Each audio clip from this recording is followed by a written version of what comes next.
Amen, amen. Amen, amen. J'aimerais entendre les acclamations des vainqueurs ce soir.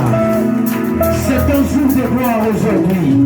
Rassure-toi que tu es en train d'acclamer le roi des rois. Non pas un homme, mais le roi des rois, le Dieu des paix, le Dieu tout-puissant, l'éternel des armées, le celui qui a créé le ciel et la terre, celui qui t'a créé, celui qui a fait ce que tu es, celui qui t'a donné le souffle de vie. C'est celui-là que tu acclames.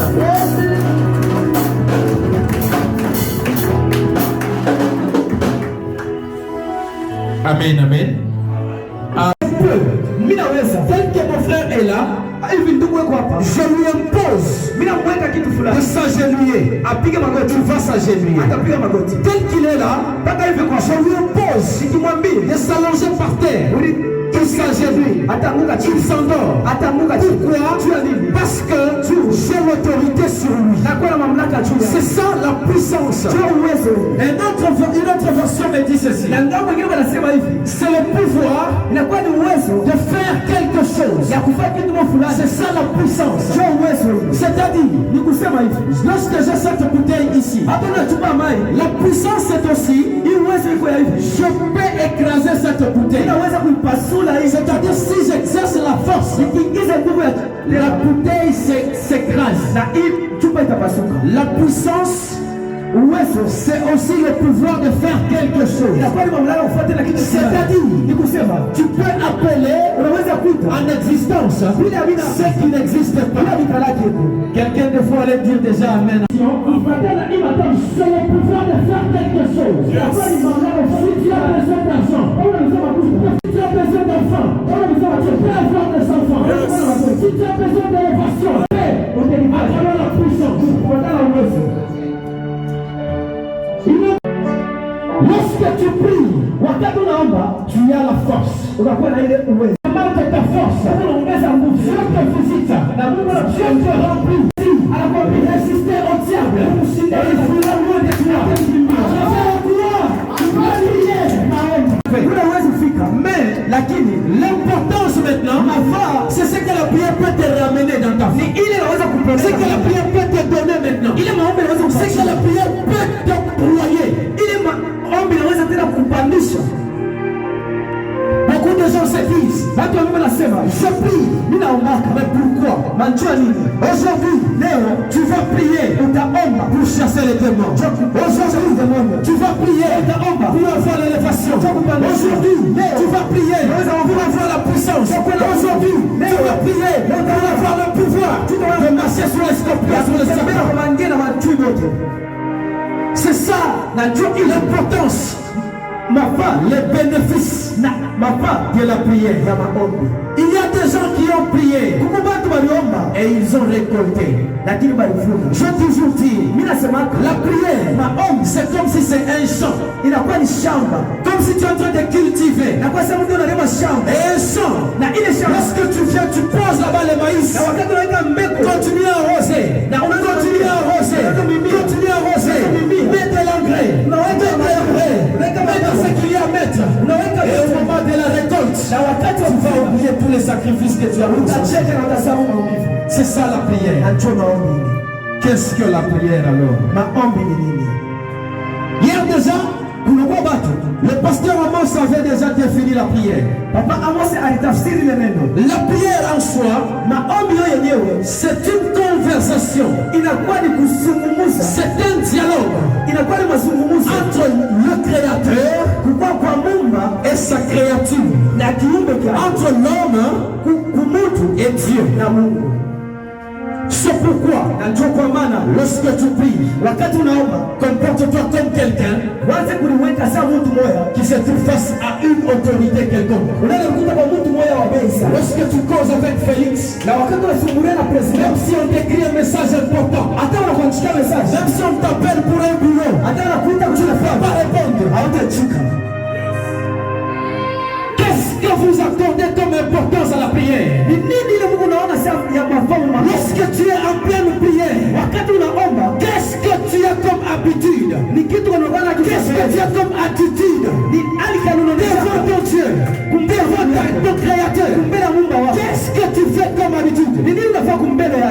ou bien tu chattes en pleine prière, lakini unakuwa unatuma message mu maombi, ou bien tu penses à ta maison en pleine prière, au unawaza kunyumba, qu'est-ce que Dieu ni nini ile Mungu verra de ce que tu as comme habitude, anaweza kuona maombi yako na kusudi. L'attitude en soi, na hali ya maombi, c'est aussi inakuwa na une je peux dire une représentation de ce que tu as en toi.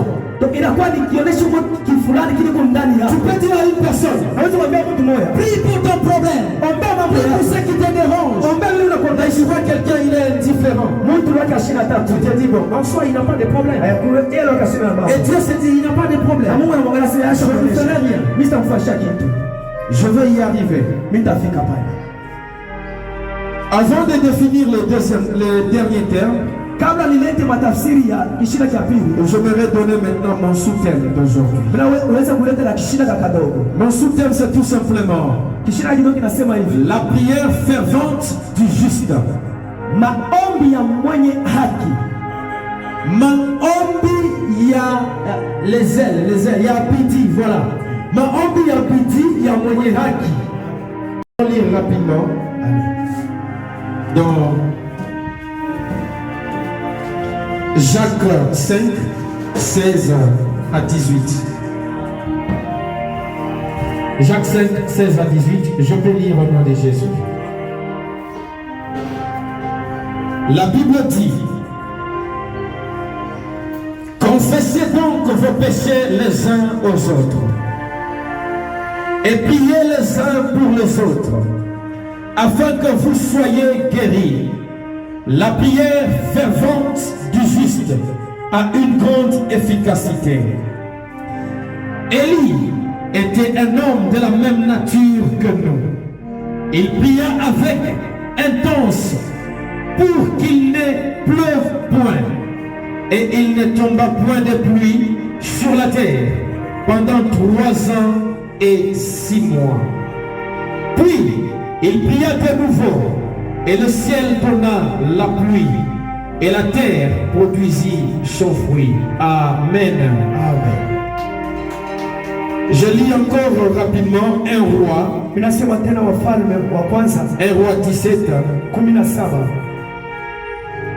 41 je crois. Je vais m'arrêter même à 46.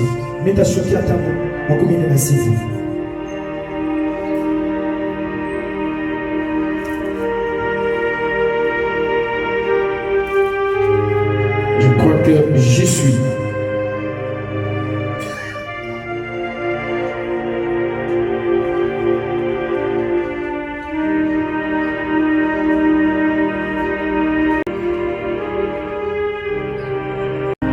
Un roi 18, 41, 46, j'ai dit au nom de Jésus.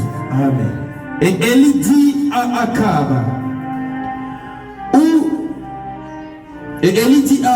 monte, mange et bois, car il s'est fait un bruit qui annonce la pluie. 42. Akab monta pour manger et pour boire, mais Élie monta au sommet du Carmel et se pencha contre la terre. Il mit son visage entre ses genoux et dit à son serviteur: monte, regarde du côté de la mer. Le serviteur monta et regarda et dit: il n'y a rien. Et il dit cette fois: retourne. À la 7e fois, il dit: voici un petit nuage qui s'élève de la mer et qui est comme la paume de la main d'un homme. Et il dit: monte et dis à Akab: attelle et descend, afin que la pluie ne t'arrête pas. 45. En peu d'un temps, le ciel s'obscurcit par le nuage, le vent s'était et il y a eu une forte pluie. Akab monta sur son char et partit pour Jezreel. 46. Et la main de l'Éternel fut sur Élie qui s'est saigné le rein et couru devant Akab jusqu'à l'entrée de Jezreel. Amen. Amen. L'histoire que je viens de lire ici, c'est l'histoire d'un homme comme toi, comme moi. Par la prière, Élie a accepté qu'il n'y ait plus de pluie sur toute la terre. Et c'est là pendant 3 ans et 6 mois. Jacques est en train de nous dire clairement, Élie, un homme de la même nature que nous, tel que tu es là. Jacques est en train de te dire, ne sois pas complexé devant Élie. Parce que tel que Élie est, tel que tu es aussi. C'est-à-dire, à travers ta prière, tu peux aussi déclarer des choses qui peuvent arriver sur toute ta famille, sur ta ville, sur tout ton pays. Tu n'es pas moindre là où tu es. Qu'est-ce que je veux dire par là? La prière fervente du juste a une grande efficacité. Pourquoi chaque fois nous prions et nous ne recevons pas? Pourquoi chaque fois nous gênons et nous n'avons pas ce que nous avons cherché? J'aimerais vous révéler une chose, bien-aimé. Dieu n'exauce pas un ventre vide. Dieu n'exauce pas un ventre affamé. Ce n'est pas un ventre affamé qui était décédé à la croix. Non. Dieu d'abord est en train d'exaucer. Celui qui prie selon sa parole. Celui qui marche selon sa parole. C'est pourquoi la prière du juste est une prière importante. J'aimerais souligner le mot juste d'abord. Qui est juste? Le juste, c'est celui qui a reçu Christ. Dieu exauce Christ qui est en nous. Lorsque nous prions au nom de Jésus, c'est-à-dire c'est le Christ qui prie déjà pour nous. Lorsque tu es en train de prier, rassure-toi d'abord si tu as Christ en toi. Parce que je voudrais te rassurer, Dieu n'exauce personne en soi. Dieu n'exauce personne en soi. Qui qu'il soit, Dieu exauce le Christ qui est à l'intérieur de quelqu'un. Lorsque tu pries, au nom de Jésus, c'est alors que Dieu exauce. Je vois des gens se priver de la nourriture. Ils ne mangent pas. Ils se disent, je suis en jeûne. Je suis en train de jeûner. Mais quelle est la vie que tu es en train de mener? Tu jeûnes, oui, tu refuses à manger. Tu refuses les hamburgers. Tu refuses les shawarma. Tu refuses tout et tout. Mais tu manges les péchés. Tu penses que le jeûne là aura de l'efficacité? Je te rassure, non. Tu peux jeûner pendant 40 jours, 40 nuits comme Jésus. Lorsque tu demeures dans le péché, rassure-toi que ta prière sera une abomination. La première des choses qu'il faut gêner, c'est d'abord ton péché. Tu te dis, je ne pêche plus. Je me retire du péché. C'est le tout premier jeûne qui sera efficace devant Dieu. Je suis en train de poser les bases. Parce que lorsque je te dirai les effets de la prière, lorsque tu prieras maintenant, tu prieras avec ferveur. La prière fervente du juste. Le problème de l'église, c'est lorsque l'église se dit, par habitude, on va prier mercredi, jeudi, kesho yake vendredi dimanche nous dormons nous veillons nous montons la montagne c'est par habitude lorsque tu prends la prière par habitude assure-toi que ça ne fera rien dans ta vie. La prière n'est pas une habitude. La prière est une vie pour un chrétien. Le chrétien ne peut pas avoir l'habitude de prier. Mais le chrétien doit avoir la vie de prier. Il s'est dit, lorsque tu parles, on s'attend à toi quelqu'un qui prie. Lorsque tu travailles, on voit ici c'est quelqu'un qui prie. Lorsque tu prêches, on entend c'est quelqu'un qui prie. Lorsque tu marches, on sait que c'est quelqu'un qui prie. Pour un chrétien, la prière c'est une vie. Prier sans cesse. Là j'ai compris une chose. La prière c'est une vie seulement. Le modérateur peut te dire mais rassure-toi, après tu as changé de requête. Fais des fois il clôture les cultes.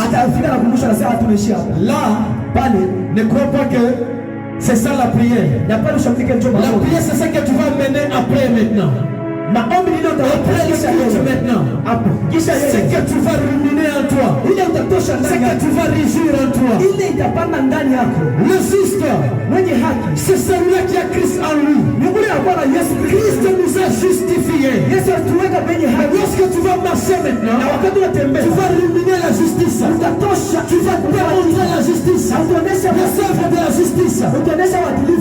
Ce n'est pas par toi, par tes forces que tu deviens juste. Parce que lorsque je suis en train de parler de la justice ici, j'entends quelqu'un raisonner que c'est à travers ses œuvres qu'il devient juste. Non, non, archi non. C'est par le sang de Jésus que nous avons été justifiés. Et lorsque nous avons été justifiés, maintenant nous vivons la justice. Nous vivons dans la justice. Et les œuvres que nous commettons, ce sont les œuvres de la justice. On s'est sauvé par sa force. Lorsque tu te dis que c'est par ma force que je suis juste, Dieu est en colère. Parce qu'il s'est dit mon fils est mort pour rien. La première justice que nous avons, c'est le Jésus qui est à nous, qui nous justifie. Maintenant, il faut maintenant que tu puisses maintenir cette justice. C'est alors que tu poseras les actes du juste. Maintenant, je vais développer mon terme. La prière du juste est une grande efficacité. La prière du juste a une grande efficacité. J'aimerais te poser une question. Qui ici, s'il est possédé par les démons, peut chasser un autre démon? Qui ici, s'il est possédé par l'alcool, peut délivrer un alcoolique? Qui ici, s'il est possédé par n'importe quel esprit, peut aussi chasser l'esprit? Personne. J'ai vu des hommes de Dieu s'aventurer à ça. Ils étaient remplis du péché et ils ont voulu aller délivrer les gens comme ça. Ce sont les mêmes démons là qu'ils chassaient qui les rend aussi tapés. Je parle beaucoup plus sur les justes. Lorsque tu élèveras ta prière, lorsque tu prieras, que Dieu regarde la justice en toi. Qu'ils se disent, mon fils n'est pas mort pour rien à la croix. Et que lorsque tu es juste, avant même que tu puisses ouvrir ta bouche, Dieu exauce déjà ta prière. C'est pourquoi je t'exhorte, demeure dans l'œuvre de la justice. Protège Christ en toi. Ne laisse personne te le voler. Parce que c'est ton passeport pour que tu entres dans le magasin de Dieu. Et prendre ce que tu as besoin. Maintenant, j'aimerais te coller. La prière, la prière, lorsque tu pries, tu changes ta vie. Lorsque tu pries, tu détournes les démons. Lorsque tu pries, tu changes les décisions, les mauvaises décisions sur ta vie. La prière, seulement la prière, a changé toute une vie. Écoutez, lorsque nous prions ici, rassurez-vous, Dieu peut nous rendre des chefs de quartier. Tu peux prier ici. Et tu te dis, aucun démon, aucun sorcier ne va décoller dans ce quartier. Aucun sorcier ne va atterrir. Personne ne va atterrir. C'est ça la puissance de la prière. Lorsque tu es juste, tu déclares la chose, et la chose arrive. C'est pourquoi aujourd'hui, ce soir, tu prieras une prière de juste. Parce que Dieu t'a justifié. Tu n'es pas n'importe qui. Lorsque tu déclareras, et Dieu exaucera ta prière. Et il attendra que tu puisses décider encore pour changer ta décision. Il y a des gens, tu es chrétien, tu pries tous les jours. Mais lorsqu'un sorcier vient dans votre famille, il reste sur vous, tu commences à trembler. Est-ce qu'un lion peut trembler lorsque les chèvres viennent le visiter? Je veux dire que je ne supporte pas cet homme. Parce que tellement il prie, il habite mes œuvres. Ce n'est pas toi. Toi tu es l'homme. Crier à l'image de Dieu. Et tu es le Christ en toi. Le maître de tout esprit. Lorsque tu parles, c'est comme un lion qui rugit. C'est comme tous les animaux. Il fuit. Ta prière ce soir, une prière de ferveur. Une prière de ferveur. Et quand tu parles, tu dis au démon, tremble d'abord et puis il fuit. Tu es là, tu peux prier et tu changes dans la situation de ta vie. Tu es là, tu peux prier et tu changes dans la décision des ministres. Tu es là, tu peux prier et tu changes dans ton mari infidèle. Tu es là, tu peux prier et tu changes ta femme qui ne te comprend pas. Tu es là, tu peux prier et tu changes dans la situation financière. Il n'y a aucun domaine qui échappe à la prière. La prière entre partout. Partout. La prière peut atteindre partout. Même le domaine de la guerre ici. Si seulement, comme nous prions véritablement, il n'y aura pas de guerre. Rassurez-vous, il n'y aura pas de guerre. Soyons seulement justes. Et ce que nous déclarerons arrivera certainement. Qu'est-ce que tu fais de la justice que Dieu t'a donnée? Qu'est-ce que tu fais du pouvoir que Dieu t'a donné? Il a déclaré dans sa parole. Il t'a donné le pouvoir de marcher sur les scorpions et sur les serpents. Et toi devant les serpents, devant les scorpions, tu commences à trembler. Parce que tu oublies ton identité. Tu ne te connais pas. Tu es général. Tu es général. Et devant le caporal, tu trembles. Est-ce que vous savez que Satan n'a pas le Saint-Esprit? Or Dieu est qui? Dieu est esprit. C'est-à-dire, celui qui est en toi, c'est le créateur de Satan. Celui qui est en toi, c'est le créateur de Satan. Celui qui est en toi, c'est le créateur de celui qui te dérange.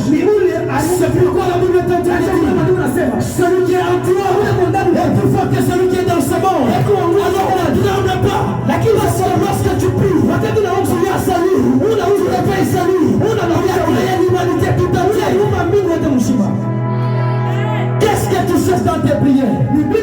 Maintenant, quel est le sujet de tes prières? Un enfant de Dieu ne cherche pas n'importe quoi. Tout simplement la vie. J'espère qu'il y a des parents ici. Leurs enfants, ils ont besoin seulement de la vie. Le reste, c'est votre devoir. C'est votre obligation. C'est-à-dire ton enfant a le droit de se vêtir. Ton enfant a le droit de manger. Ton enfant a le droit d'avoir un bon parfum. Ton enfant a le droit d'étudier. C'est ton obligation de le faire. Ce que toi tu as besoin, c'est de croire seulement en Jésus. Quelle est la vie que tu mènes? Parce qu'il dit, l'or et l'argent lui appartient. Et toi, son héritier, qu'est-ce que tu as? Je connais beaucoup de princes. Lorsque vous regardez la vie des princes, ils vivent avec beaucoup d'autorité. Ils vivent avec beaucoup de richesse. Pourquoi? Parce que leur père, c'est un roi. Et toi, tu vis comment? Ton père, ce n'est pas le président de la République, ce n'est pas le gouverneur, ce n'est pas un ministre, ce n'est pas n'importe qui. C'est le créateur du ciel et de la terre. C'est lui qui a fait toutes bonnes choses. Au nom de Jésus-Christ, tiens seulement le nom de Jésus.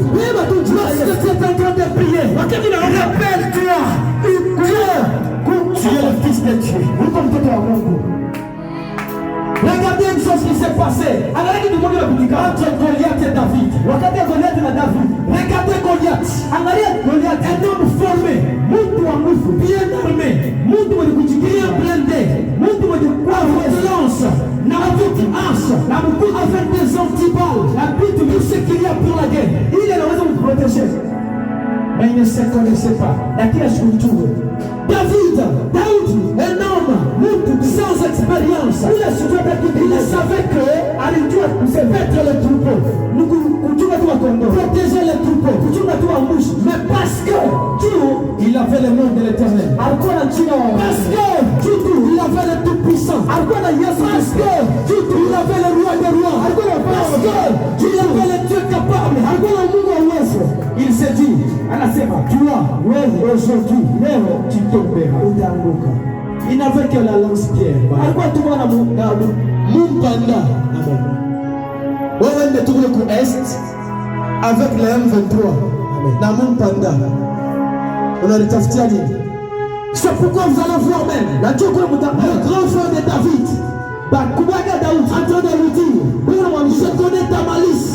Tu es venu seulement pour regarder la guerre. Tu es venu seulement pour regarder le combat. Est-ce qu'ils combattaient? Ils étaient loin là-bas, cachés. Mais ils se disent non, David, tu es venu pour regarder seulement. Celui-là qu'ils ont négligé, c'est celui-là même qui a venu apporter la victoire. Qu'est-ce que je vais dire par là? Toi qui es là ce soir, c'est toi qui sauveras ta famille. Toi qui es là, ta prière sauvera ta famille. Toi qui es là, ta prière élèvera ta famille. Toi qui es là, ta prière sauvera le peuple tout entier de ce pays. Tu es négligé. Tu es seulement juste. Et tu pries, à droite on prie, et unaanza paka kutengeza kichwa. Ukupaka na rapena kichwa. En soi, Oui, c'est vrai. On entend la parole. On se dit peut-être tu pries en toi-même. Mais Dieu seul il voit que tu ne pries pas. Tu fais seulement semblant pour que les gens voient que tu es en train de prier. La prière paye. La prière paye. Ne pas la prière. Parce que lorsque tu es un homme de prière, rien ne te sera impossible. Je dis rien ne te sera impossible. Je donne seulement beaucoup plus. Je cite Félix, je ne sais pas pourquoi. C'était en 2017. Ils étaient en disant que en décembre 2018, il va au Ghana. C'est pour toi. C'est à toi. Personne n'a le droit de. Mais qu'est-ce qui arrive souvent dans la vie des gens? Les gens distraits à d'autres. Il y a des promesses que vous avez une vie qui te plaît à Dieu. Et Dieu vient te sauver. Il meurt à la croix. En attendant Dieu sur terre. Tu fais comment? Tout ça, il n'y a pas pensé. C'est-à-dire, à toi, il y a le véritable Seigneur Jésus. Parce que tu l'as en toi. Tu pries seulement. Tu as dit, c'est ce que tu diras. Ça, parfois, l'homme ne se connaît pas. Tu vas trouver un peu de chef. Et lorsque le chef est en train de parler, tu obéis. On t'a dit pas. Il a un problème. Parce qu'il n'a pas l'esprit supérieur. Comme l'esprit de Daniel. Pendant cette période de 14 jours, je vais au dernier jour. Il y a un témoignage à travers la prière. Tu n'as pas compris. Avant que les 14 jours ne finissent, tu témoignes. La prière. Fais quelque chose dans ta vie. Les prières peuvent se suivre. Mais la puissance satisfait. La même prière peut être faite par X et par Y. Ils citent tous le nom de Jésus. Et le problème, c'est celui qui est en toi. Il fera quelque chose. Tu peux avoir un problème. Je viens, je prie pour toi. Et ça ne fait rien. Un autre vient. Il prie pour toi. À l'instant, tu es guéri. C'est un problème. C'est celui qui est en toi.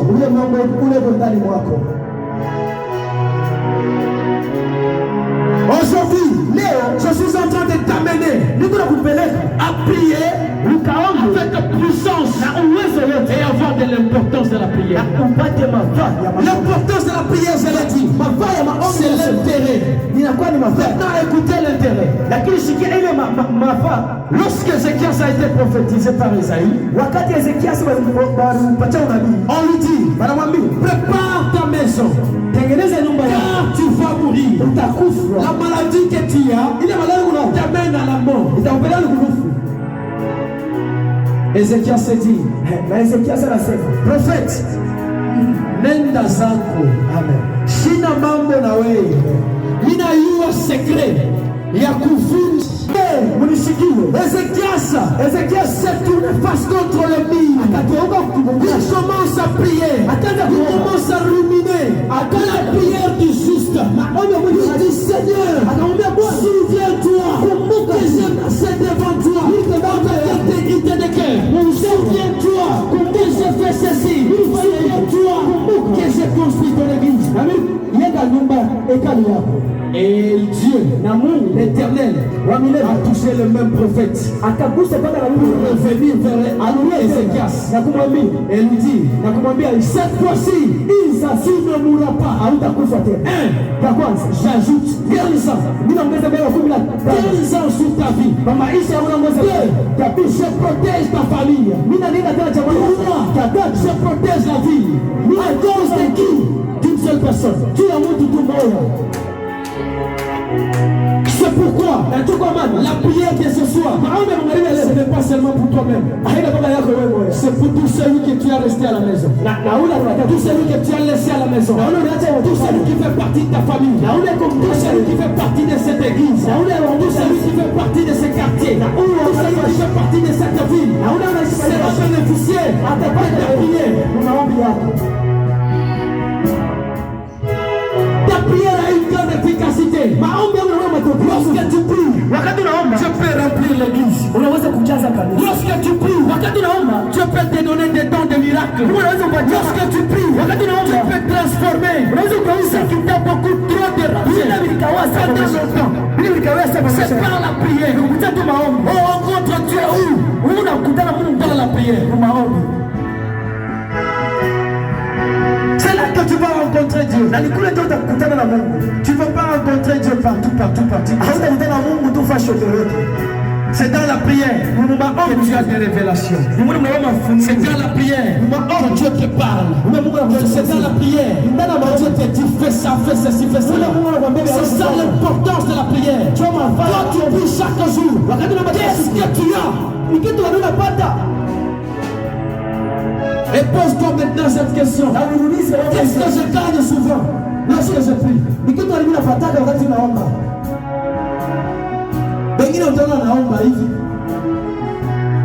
La révélation. Et on nous dit non, ces derniers temps, il faut prier contre l'esprit des morts. C'est une réponse immédiate.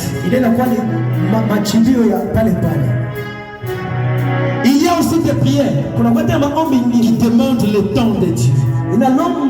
C'est-à-dire, Dieu est capable et il est le tout-puissant. Il te donne tout ce que tu veux maintenant. Mais il voit que tu n'as pas encore grandi. Tu ne sauras pas gérer. Tu as les choses qu'il va te donner. Il faut que tu ne sois pas comme l'enfant prodigue. Lorsqu'il te donnera ce que tu veux, que tu puisses bien le gérer. Regarde, une simple question. Pour ceux qui étaient dans le culte matinal d'hier, on en a parlé. Lorsque on donne la barbe à un bébé, est-ce que vous allez le recevoir? Si vous avez monstre. Amen. Mais lorsque tu grandis, tu atteins un certain âge, la barbe crée la beauté. Mais lorsqu'un bébé a de la barbe, on fouille. Demande la volonté de Dieu. Tu peux demander aujourd'hui le véhicule. Mais Dieu voit que tu peux faire un accident. Il laisse passer ces jours pour te donner la voiture. Tu as passé 3 jours.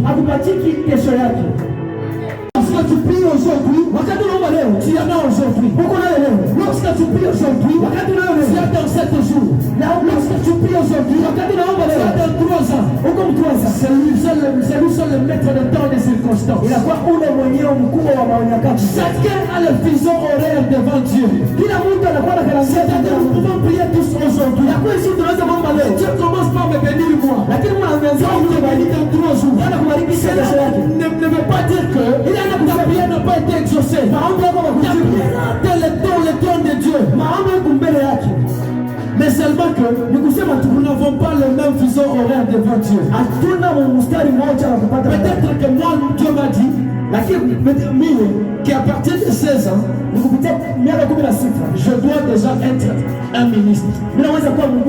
À partir de tel âge, moi aussi tu seras autant. Regardez, Barack Obama est parti en retraite à 55 ans. Mais Donald Trump est devenu président à 70 ans.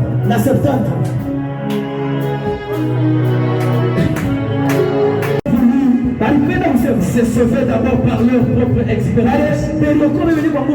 Pierre a commencé à se dire parce que je suis un bon pécheur, je vais utiliser mon expérience. Dans l'eau, on commence à vider des eaux. Non, mais toi ceci, commence à faire cela. Mais ça n'a pas marché. Mais les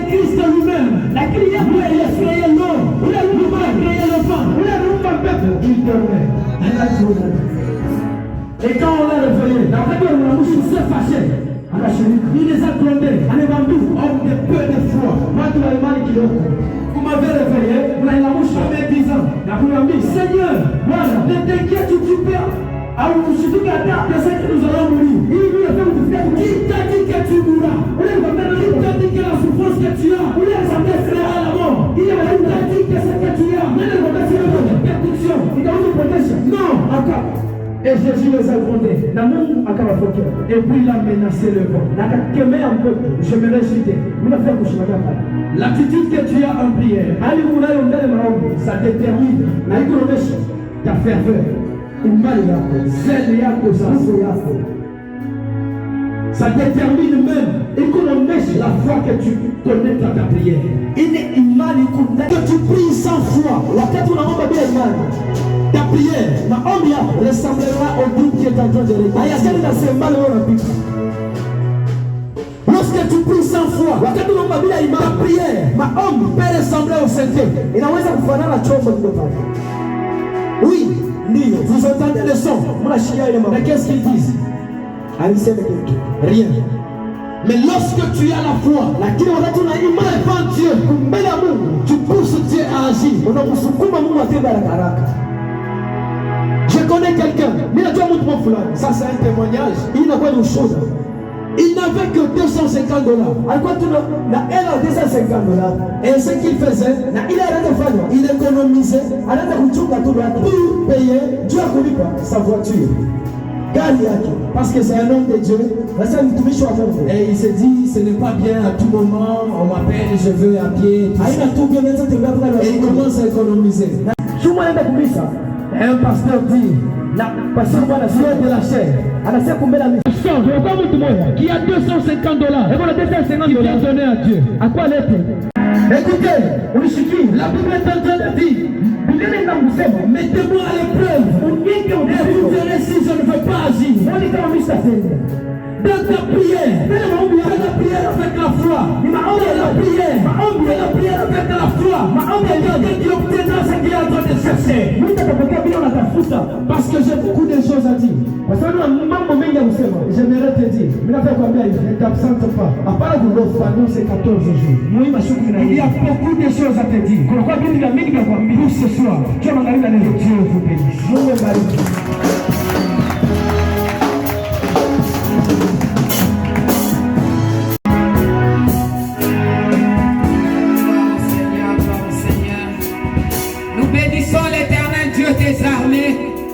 Celui qui a été encore présent en cette soirée, il est le Dieu tout-puissant.